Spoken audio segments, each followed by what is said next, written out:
नमस्कार, आप देख रहे हैं पंजाब केसरी में आपके साथ हूं ज्योति शर्मा।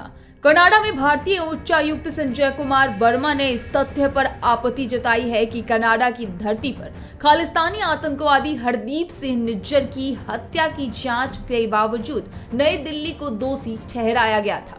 कनाडा से हत्या के संबंध में अपने आरोपों का समर्थन करने के लिए सबूत जारी करने के लिए आग्रह की गई। वहीं भारतीय दूत ने कहा कि कई बार दिल्ली में जस्टिन ट्रूडो के आरोपों का समर्थन करने के लिए उन्हें बताई गई कि किसी भी बहुत विशिष्ट और प्रासंगिक बातों पर गौर करेगी दिल्ली। एक साक्षात्कार में उच्चायुक्त ने निज्जर की हत्या में भारत सरकार की संभावित संलिप्तता के कनाडाई प्रधानमंत्री ट्रूडो द्वारा लगाए गए आरोपों के बारे में पूछा गया। इस पर प्रतिक्रिया देते हुए वर्मा ने कहा कि इस पर दो बिंदु हैं। एक तो यह कि जांच पूरे हुए बिना ही भारत को दोषी करार कर दिया गया। क्या यह कानून का शासन है?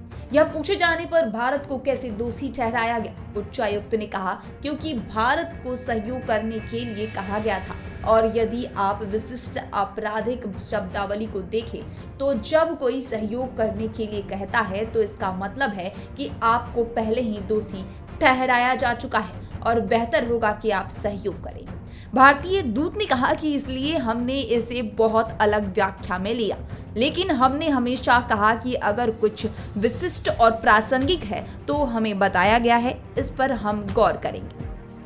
कनाडा के प्रधानमंत्री जस्टिन ट्रूडो द्वारा इस साल की शुरुआत में भारत की धरती पर खालिस्तानी आतंकवादी हरदीप सिंह निज्जर की हत्या की संलिप्तता का आरोप लगाने के बाद भारत और कनाडा के बीच संबंध तनावपूर्ण हो गए हैं।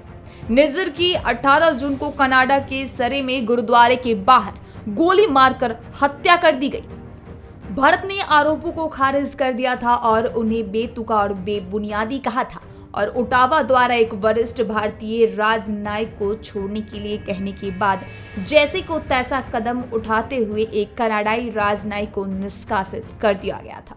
विशेष रूप से विदेश मंत्रालय के अनुसार कनाडा हत्या पर अपने दावों को साबित करने के लिए कोई सबूत पेश नहीं कर पाया। इस सप्ताह की शुरुआत में भारत ने 22 नवंबर 2023 से पात्र कनाडाई नागरिकों के लिए इलेक्ट्रॉनिक वीजा सेवाओं की फिर से शुरुआत कर दी है।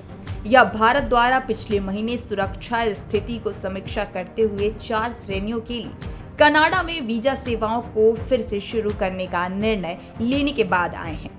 अक्टूबर में कनाडा ने भारत को 41 राजनयिकों को वापस बुला लिया और उनकी छूट छीनने के केंद्र सरकार के फैसले को मद्देनजर चंडीगढ़, मुंबई और बेंगलुरु वाणिज्य दूतावासों में अपने वीजा और कंसुलर सेवाओं को रोक दी थी।